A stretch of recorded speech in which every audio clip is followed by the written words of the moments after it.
स्वागत करते हैं दोस्तों आपका अपने YouTube channel target for competition में। दोस्तों इस वीडियो में हम फिजिक्स से 40 इंपॉर्टेंट क्वेश्चन लेकर के आए हैं। आप अगर जीके जीएस पढ़ना चाहते हैं तो हमारे दूसरे चैनल मास्टरमाइंड ऑफ जीके पे आप जाकर के स्टडी कर सकते हैं। और साथ ही अगर आप टेस्ट देना चाहते हैं सीरीज में तो वहाँ पे टेस्ट का सीरीज लगा हुआ है, बहुत सारे क्वेश्चन है और सभी का आंसर हाइड किया हुआ है जो कि हमारे वेबसाइट पे है। उसका लिंक भी आपको इसके डिस्क्रिप्शन बॉक्स में प्रोवाइड कर दिया जाएगा, आप वहां से देख सकते हैं। चलिए वीडियो को जल्दी से शुरू करते हैं। दोस्तों आपका समय बहुत कम बचा हुआ है इसलिए आप अभी से ही लग जाइए। चलिए पहला प्रश्न को देखते हैं। गेस करना है कि किसमें केवल परिमाण होता है दिशा नहीं होता है। आप गेस कीजिए, 4 ऑप्शन दिया हुआ है, बताइए कि किसमें केवल परिमाण होता है दिशा नहीं होता है। तो इसका सही आंसर हो जाएगा कार्य जो है केवल इसमें क्या होता है, परिमाण होता है, दिशा नहीं होता है। ऑप्शन सी हमारा बिल्कुल सही आंसर हो जाएगा। नेक्स्ट प्रश्न को देखिए, निम्न में से कौन अधिक काम करता है। आप गेस कीजिए, 4 ऑप्शन दिया हुआ है कि इसमें सबसे ज़्यादा काम कौन करता है। तो इसका सही आंसर हो जाएगा बंदूक की एक चलती हुई गोली, यह जो कार्य करता है। ऑप्शन 4 जो दिया हुआ है उसमें सबसे अधिक यह कार्य करता है। अगला प्रश्न को देखिए, यह आप जानते होंगे कि कार्य करने की क्षमता कहलाती है। तो कार्य करने की क्षमता को हम लोग क्या बोलते हैं, ऊर्जा बोलते हैं। क्या बोलते हैं, ऊर्जा बोलते हैं। कार्य क्या है, यह एक अदिश राशि है, तो ऊर्जा भी क्या हो जाएगा, एक अदिश राशि हो जाएगा। अगला प्रश्न को देखिए, बहुत इंपॉर्टेंट क्वेश्चन है। कह रहा है यदि कार्य करने का मान धनात्मक हो तो जिस निकाय पर कार्य हो रहा है तो उसका क्या होगा, तो उसकी ऊर्जा में क्या होगी, वृद्धि होगी। फिर से एक बार देख लीजिए दोस्तों, कह रहा है कि यदि कार्य करने का मान धनात्मक हो, पॉजिटिव हो, तो जिस निकाय पर कार्य हो रहा है ना तो उसमें क्या चेंजिंग होगा, तो उसकी ऊर्जा में क्या होगी, वृद्धि होगी। ऑप्शन डी हमारा बिल्कुल सही आंसर हो जाएगा। अगला प्रश्न को देखते हैं, बहुत ही इंपॉर्टेंट क्वेश्चन है, इसमें कन्फ्यूजन हमेशा होता है। कह रहा है कि एक वस्तु पर बल लगने के बावजूद भी किया गया कार्य शून्य होगा यदि उसका विस्थापन हो। क्या कह रहा है कि एक वस्तु पर बल लगने के बावजूद भी किया गया कार्य शून्य होगा यदि उसका विस्थापन क्या हो, शून्य हो। अगर विस्थापन उसका जीरो हो, कोई डिस्प्लेसमेंट ना हो, तो आप कितना भी बल लगाइए उस वस्तु पे तो उस पर जो किया गया कार्य होगा वो क्या होगा, शून्य होगा। अगला प्रश्न को देखिए, बल द्वारा किया गया कार्य धनात्मक होता है जब, अब ये बहुत इंपॉर्टेंट क्वेश्चन है कि बल द्वारा किया गया कार्य धनात्मक होता है कब, जब फोर्स का डायरेक्शन और विस्थापन का डायरेक्शन दोनों सेम डायरेक्शन में हो। तो विस्थापन बल की दिशा में होता है, यानी कि विस्थापन जो है बल की दिशा में होगा तो कार्य क्या होगा, धनात्मक होगा। अगर विस्थापन बल की विपरीत दिशा में होगा तो क्या होगा, कार्य ऋणात्मक होगा। दोस्तों अगला प्रश्न को देखिए, न्यूमेरिकल आ गया है, सिंपल सा क्वेश्चन है। एक कुली 100 मीटर की दूरी तक 500 न्यूटन का भार उठाता है, उसके द्वारा किया गया कार्य क्या है। बहुत ही सिंपल क्वेश्चन है और इम्पोर्टेंट भी है। कह रहा है एक कुली है जो 100 मीटर की दूरी तक, अब देख लीजिए एक यहाँ पे हम कुली बना दे रहे हैं, ठीक है। अब कह रहा है कि ये माथा पर एक कुछ सामान रखा हुआ है और 100 मीटर की दूरी तक चलता है। ये कितना दूरी चलता है, 100 मीटर। आपका यहाँ पे विस्थापन दिखा दिया है कि 100 मीटर है और 500 न्यूटन का भार उठाता है। तो भार का जो डायरेक्शन होगा वह नीचे की ओर होगा, किधर होगा, नीचे की ओर होगा। और दोनों के बीच में जो कोण बनेगा वह 90 डिग्री का कोण बनेगा। तो किया गया कार्य, तो डब्लू बराबर होता है एफ एस कॉस थीटा, यह फॉर्मूला होता है, ठीक है। क्या होता है, F S cos theta. F क्या है, फोर्स लग रहा है, एस क्या है, डिस्प्लेसमेंट है, और कॉस थीटा क्या है, एफ और एस के बीच की जो एंगल बन रहा है वो है। तो थीटा का वैल्यू यहाँ पे कितना हो रहा है, 90 डिग्री। तब कॉस 90 का मान क्या होता है, जीरो होता है, यानी कि टोटल वर्क डन जो हो जाएगा वो क्या हो जाएगा, जीरो हो जाएगा। इसलिए ऑप्शन सी हमारा बिल्कुल सही आंसर हो जाएगा। अगला प्रश्न को देखिए, एक वस्तु में 200 केजी द्रव्यमान और 10 न्यूटन केजी पर, ये आपका आपका जी का वैल्यू दिया हुआ है, ठीक है। गुरुत्वाकर्षण के साथ 400 जूल की स्थिति ऊर्जा होती है तो वस्तु की ऊंचाई क्या है। तो देखिए वस्तु की ऊंचाई के लिए हम लोग स्थिति ऊर्जा का फॉर्मूला होता है, वह होता है mgh, ठीक है। तो वस्तु की ऊंचाई निकालना है, ये आपका 400 दिया हुआ है, स्थिति ऊर्जा कितना देगा, 400 दिया हुआ है, m का वैल्यू 20 दिया हुआ है, ठीक है। जी का वैल्यू आपका 10 दिया हुआ है, एच का वैल्यू आपको निकालना है, इसको काट दीजिए, 2 शून्य से 2 शून्य और 2 से 1 कट गया 2, यानी कि वस्तु की ऊंचाई कितनी हो जाएगी, 2 मीटर हो जाएगी। 8 का हमारा डी बिल्कुल सही आंसर हो जाएगा। अगला प्रश्न को देखिए, 15 kg के हथौड़े को जब 10 मीटर की ऊंचाई तक उठाया जाता है तो इसके द्वारा प्राप्त स्थिति ऊर्जा ज्ञात कीजिए। फिर सिंपल सा क्वेश्चन है, mgh लगा देंगे। m का वैल्यू कितना देगा, 15, ठीक है, 10 मीटर तक उठा रहे हैं। और g का वैल्यू अगर हम 10 बैठाते हैं तो, और h का वैल्यू कितना है आपका दिया 10 मीटर तक। अब इसको गुना कर दीजिए तो क्या हो जाएगा, 1500 जूल। ऑप्शन ए हमारा बिल्कुल सही आंसर हो जाएगा। दोस्तों कभी कभी जी का वैल्यू हम लोग 9.8 भी देते हैं। अगर 9.8 देते हैं तो आप उससे भी आप कैलकुलेट करके देखिए कि आपका मिल रहा है कि नहीं, मगर जनरली 10 को ही पकड़ा जाता है। 10 को आप देखिए दे करके, अगर मिल गया आंसर तो उसको फटाक से वहाँ टिक लगा दीजिए। अगला प्रश्न देखिए, निश्चित ऊंचाई पर उठे हुए पानी में कौन सा ऊर्जा होता है। निश्चित ऊंचाई में जो उठा हुआ पानी रहता है तो उसमें कौन सा ऊर्जा रहता है, तो वह स्थितिज ऊर्जा रहता है। कहने का मतलब है कि अगर कोई झील है तो इसमें जो पानी जो स्टॉक किया हुआ है तो इसमें कौन सा एनर्जी है, तो स्थितिज एनर्जी है, स्थितिज ऊर्जा है। अगला प्रश्न को देखिए, यदि साइकिल की गति को दुगनी हो जाए तो गतिज ऊर्जा होती है। ये बहुत बार पूछा भी गया है कि अगर साइकिल की गति दुगनी कर दी जाए तो उसकी गतिज ऊर्जा क्या होती है।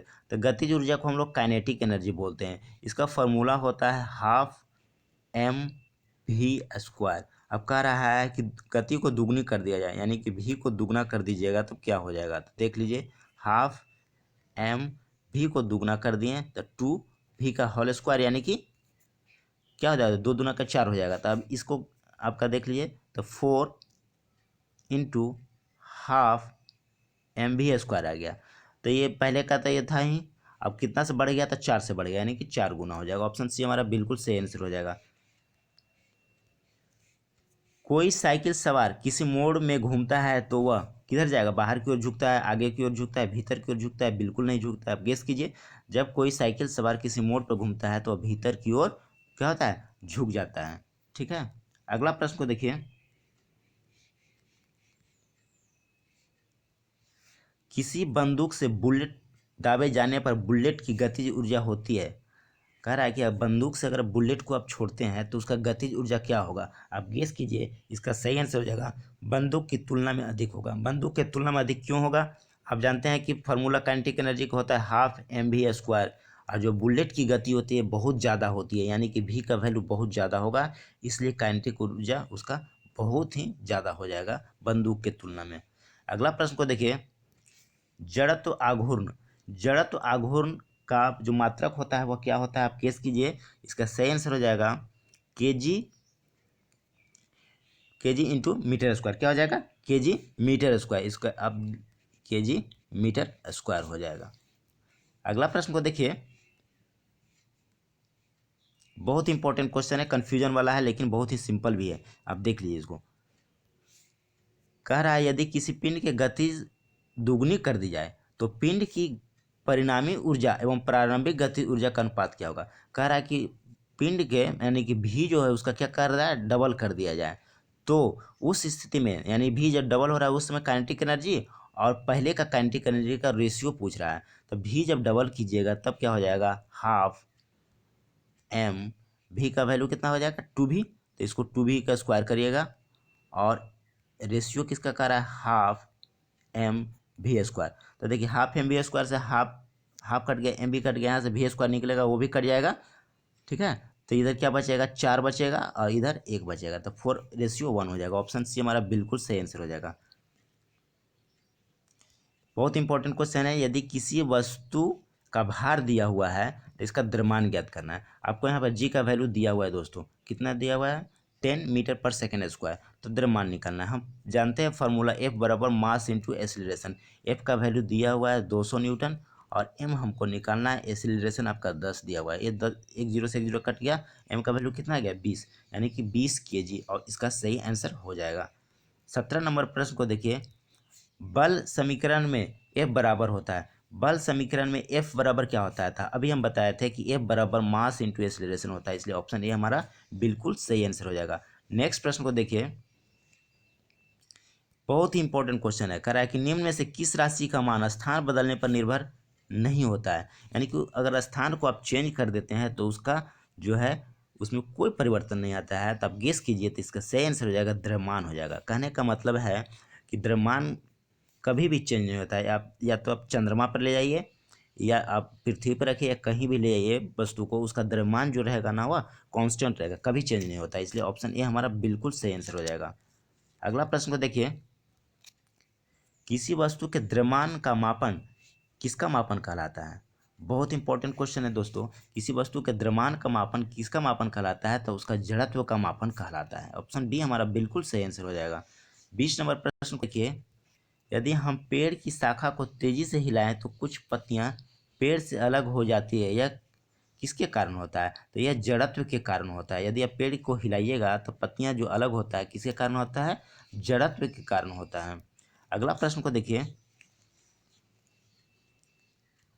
एक क्वेश्चन है, किसी पिंड का संवेग दिया हुआ है और वेग भी दिया हुआ है, तो उस पिंड का द्रव्यमान क्या होगा? देखिए दोस्तों, संवेग का फॉर्मूला होता है P बराबर m/v। आपका P का वैल्यू दिया हुआ है, कितना दिया हुआ है? 50 दिया हुआ है, ठीक है। m नहीं है, और v का वैल्यू कितना है? 5। अब इसको आप कटा दीजिए, 10 मरतबे कट गया, तो m का वैल्यू कितना हो गया? 10। तो इसका सही आंसर हो जाएगा 10 kg। ऑप्शन डी हमारा बिल्कुल सही आंसर हो जाएगा। अगला प्रश्न को देखिए, सेम उसी पैटर्न पे है। 450 न्यूटन भार वाली लड़की का द्रव्यमान क्या होगा? फोर्स बराबर अभी हम पढ़े थे मास इंटू एक्सीलरेशन। फोर्स दिया हुआ 450, ठीक है, और लड़की का द्रव्यमान निकालना m, और ए का वैल्यू अब 9.8 होता है। इससे अब जब इसको कटाइएगा तो आएगा 45.9 kg आ जाएगा। ऑप्शन डी हमारा बिल्कुल सही आंसर हो जाएगा। 23 नंबर प्रश्न को देखिए, गति का दूसरा नियम से संबंधित है। ऑप्शन दिया हुआ है, उससे आप देख लीजिए कि गति का दूसरा नियम किससे संबंधित है। तो इसका सही आंसर रहेगा संवेग से संबंधित है। गति का दूसरा नियम ऑप्शन जो दिया है उसमें से किससे संबंधित है? तो संवेग से संबंधित है। अगला प्रश्न को देखिए,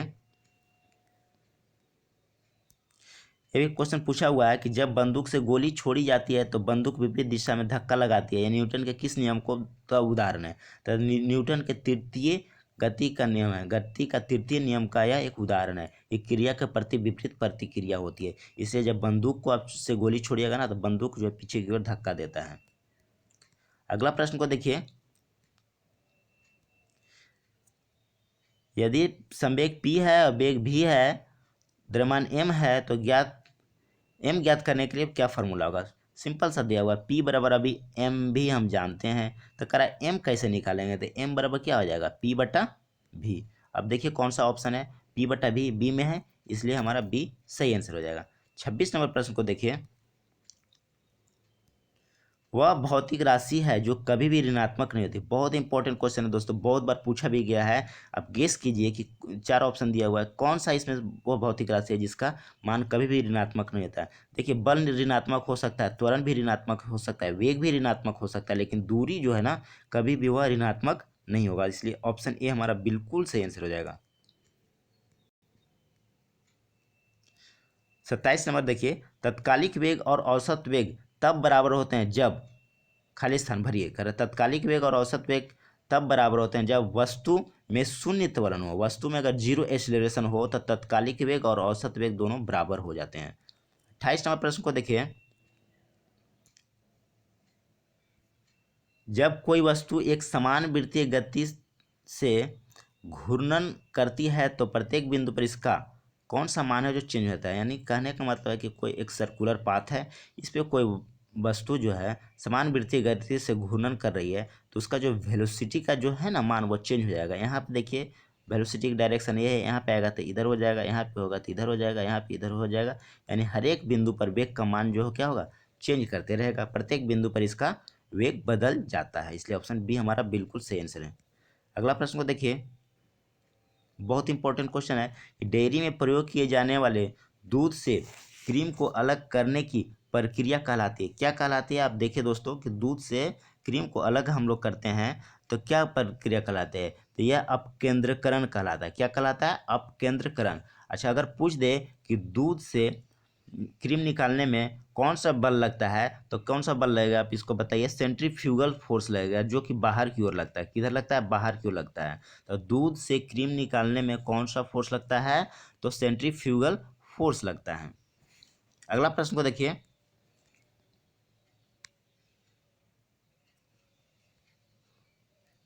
देखिए सेम क्वेश्चन आ गया। जब कार एक मोड़ लेती है तो वह कौन सा बल है जो हमें बाहर की ओर धक्का देता है? बाहर की ओर धक्का देने वाला बल वह कौन सा है?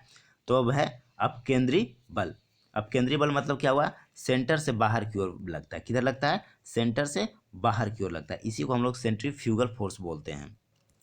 अगला प्रश्न को देखिए, बहुत इंपॉर्टेंट क्वेश्चन। घर्षण द्वारा किया गया कार्य, घर्षण के द्वारा किया गया कार्य क्या होता है? ऋणात्मक होता है। देख लीजिए दोस्तों, बहुत इंपॉर्टेंट क्वेश्चन है कि घर्षण के द्वारा जो कार्य किया जाता है वह क्या होता है?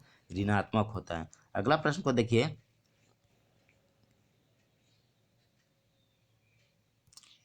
किसी वस्तु के तरल पदार्थ पर रखे जाने से उत्पन्न ऊर्ध्वगामी दबाव को क्या कहते हैं?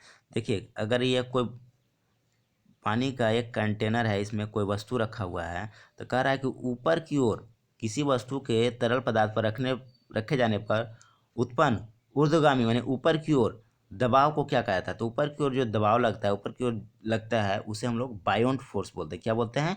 बायोंट फोर्स। ऑप्शन ए हमारा बिल्कुल सही आंसर हो जाएगा। नेक्स्ट प्रश्न को देखिए,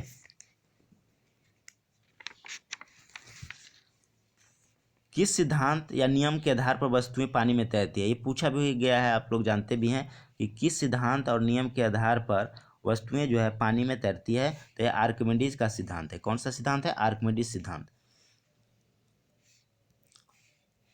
गेस कीजिए कि दाब का बीमा सूत्र क्या है? तो देखिए, प्रेशर बराबर फॉर्मूला होता है फोर्स बाई एरिया। क्या होता है? फोर्स बटा एरिया। और फोर्स का होता है ML T-2 विमीय सूत्र। एरिया का क्या होगा? L square. तो एक एल से एक एल कट गया, तो अब इसका हो जाएगा आपका ML-1 T माइनस क्या हो जाएगा? 2।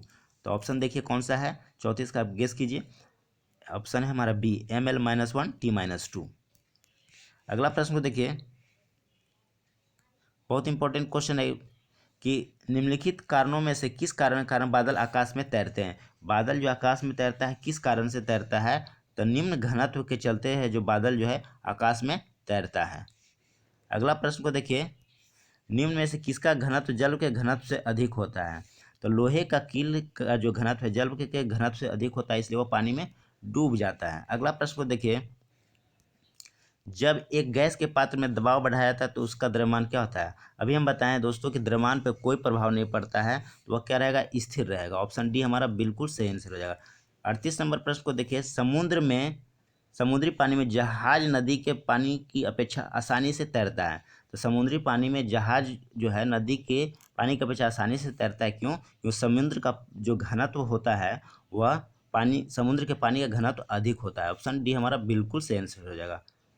नेक्स्ट देखिए, मछलियां जमे पानी की झील में जीवित रह सकती है क्योंकि क्यों रह सकती है? कि झील की तली का पानी जमता नहीं है।